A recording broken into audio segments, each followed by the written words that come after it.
Muito bem, meus queridos irmãos, a paz do Senhor a todos. Nós vamos dar continuidade à leitura do livro do Dr. J.C. Riley, tá bom?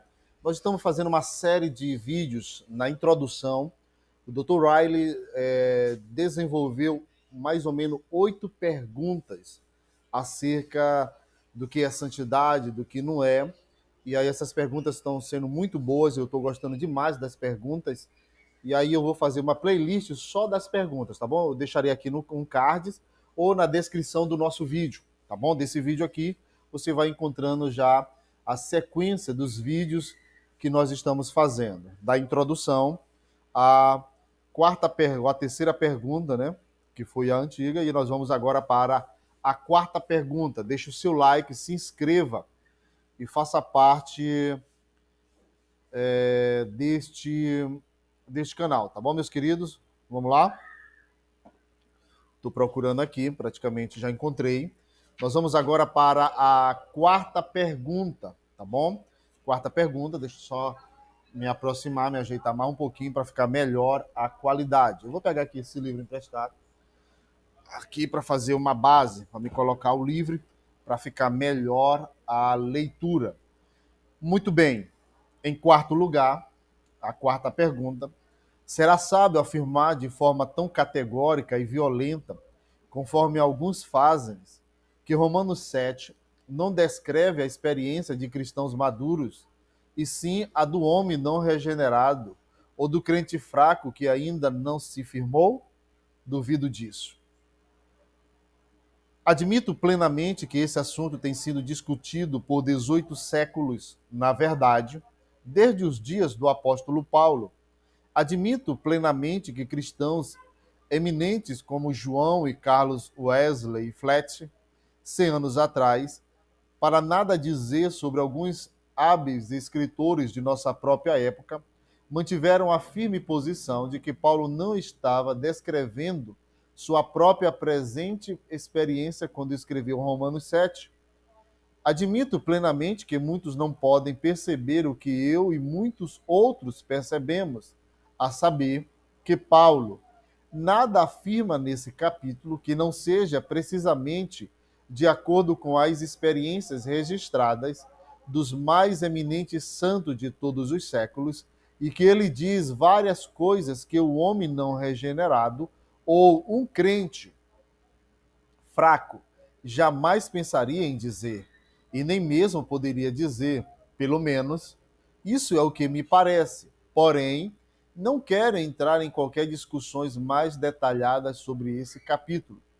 O que eu quero salientar é o fato indiscutível de que os melhores expositores de todas as eras da igreja sempre aplicaram Romanos 7, Romanos 7 a crentes maduros. Os expositores que não assumiram essa posição, com algumas pouquíssimas exceções, foram os romanistas, os, sociani, os socinianismos e os arminianos. Contra eles, lançamos o juízo de quase todos os reformadores, de quase todos os puritanos e dos melhores eruditos evangélicos modernos. Naturalmente, replicar-me-ão que ninguém é infalível e que os reformadores, os puritanos e os eruditos modernos a quem me reporto poderiam estar inteiramente equivocados e que os romanistas, socinianos e arminianos podem estar com toda a razão.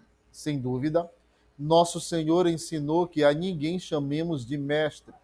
Porém, se não peço que alguém chame de mestres aos reformadores e aos puritanos, peço que as pessoas leiam o que eles disseram sobre esse assunto e que respondam aos argumentos deles.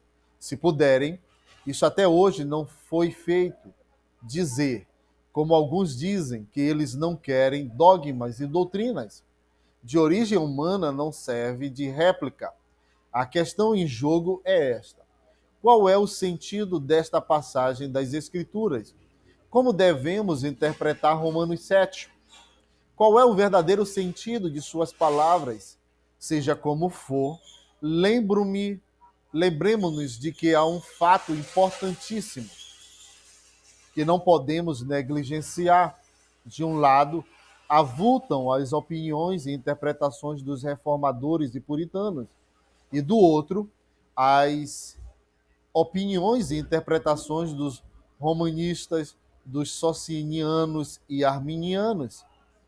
Que isso seja claramente compreendido pelos leitores.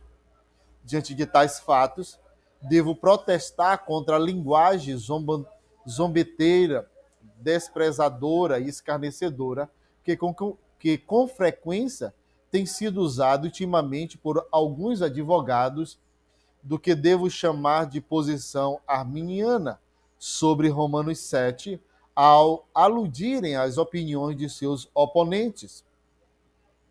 Para dizer o mínimo, essa linguagem é indecorosa e só frustra seus próprios fins. Uma causa defendida por tal linguagem só merece suspeita. Se não pudermos concordar com os homens, não precisamos falar sobre os seus pontos de vista com descortesia e menosprezo. Uma opinião apoiada em homens como dos melhores reformadores e puritanos, podem não ser convincentes para muitos de nossa época, mas pelo menos merecem o nosso respeito.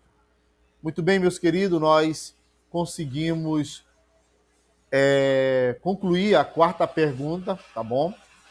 Recomendo aos irmãos que continuem ouvindo os nossos vídeos, pesquisando. Compre este livro, tá bom? Será muito útil. Leia, leia e leia. Ler para aprender, aprender para ensinar, ou aprender para praticar, e na prática do ensino. Tá bom, meus queridos? Que Deus em Cristo vos abençoe grandemente. Não deixe o seu like, se inscreva, compartilhe e curta, tá bom?